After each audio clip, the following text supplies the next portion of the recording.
निवडणुकीच्या काळामध्ये अंशतः अनुदानित शिक्षक बांधवांनी जीवाचं रान आपल्यासाठी केलंय, कारण की त्याच्या मागचा इतिहास असा आहे की विश्वासात तुम्ही जसा दिला तसा सीएम साहेबांनी जळगाव असेल, नाशिक असेल, नगर असेल किंवा आपण 3 जूनला घेतलेली बैठक असेल, त्या बैठकीमध्ये काही झालं तरी शिक्षकांचा मुद्दा आपण सोडवू, निधी कमी पडू देणार नाही आणि आपण शिक्षकांचे सगळेच प्रश्न मार्गी लावू हा विश्वास दिला होता. आता त्यामध्ये काही लोक राजकीय भूमिका घेऊन सन्माननीय मुख्यमंत्री साहेबांचा शब्द खोटा ठरवण्याचा प्रयत्न करत असतील तर तुम्ही आमचे नेते आहात, मार्गदर्शक आहात, ते तुम्ही साहेबांना पटवून द्यावं की ते जे शिक्षकांचं प्रश्नाच्या संदर्भात जे राजकारण होतंय, म्हणजे शिक्षक हा कुणाच्या तरी जवळ गेला आहे, कुणाला तरी आपल्या सोबतच्या व्यक्तीला पटेल असं झालंय की असा प्रश्न शिक्षकांच्या मनामध्ये तयार होतोय.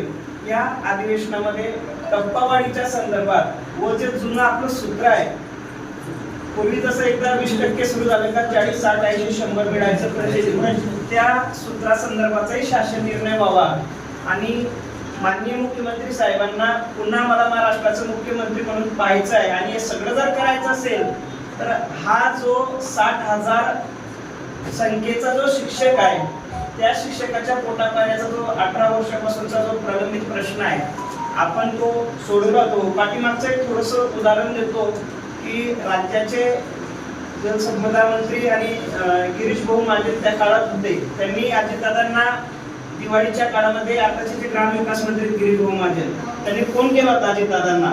भाऊ थोडंसं आठवण करून देतो, त्यावेळेस दादांना स्पष्टपणे गिरीश भाऊंनी स्पीकर ऑन फोन करून सांगितलं होतं की दादा 2022ला हा आमचा विषय कॅबिनेटला झालेला आहे, याच्यामध्ये आमच्या सरकारचं असं ठरलं होतं त्यावेळेला या शिक्षकांच्या वेतनासाठी आपण टप्प्याटप्प्याने 5,500 कोटी देऊ आणि त्याचा पहिला हप्ता म्हणून आपण यांना 1160 कोटी दिलेला आहे. त्याच्यामुळे दादा तुम्ही आता पाठीमागचं काहीच बघू नका, आपल्याला यांना पुढचा टप्पा द्यायचा आहे. ज्या शाळा पाठीमागं राहिलेल्या असतील, ज्यांच्याकडून पूर्तता होत नसेल तर त्यांना शेवटची वॉर्निंग द्या. घेतलं मी आता या दिवशी बजेटमध्ये घेतलं त्यांनी. नाही मुद्दाम आठवण करून घेतलं मी आता त्याच्या आता मी केलंय त्याचं आपण घेऊन टाकू. प्रचलित प्रमाणे टप्पा महत्वाचा आहे आपला सगळ्यात. गिरीश भाऊंनी स्पष्टपणे त्याच्यासाठी 1160 कोटी ऑलरेडी तरतूद झालीच बरोबर, म्हणून त्या शाळा घेतल्या. ज्या 20% होत्या 40% नाही गेल्या तो सुद्धा आपण घेतला. ते 2 प्रश्न तुमचे याचा दिवशी माफ करा. काय पूर्ण राज्यभरातल्या शिक्षकांना एक भीती अशी आहे, ज्याप्रमाणे 13 सप्टेंबर 2019 झालं होतं, GR काढून दिला आणि निधी उपलब्ध तुम्हाला येणार सरकार करेल असं जर केलं तर आमच्यासमोर खूप मोठा विश्वासघात होईल सर.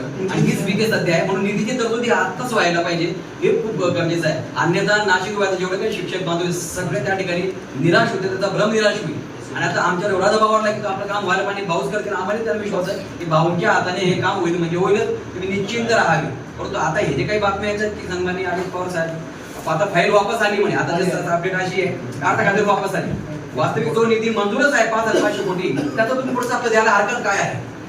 म्हणून विनंती भाऊ की आताच आपण हे काम करावं. लहान तोंडी मोठा घास भाऊ सर, एक मिनिट. लहान तोंडी मोठा घास.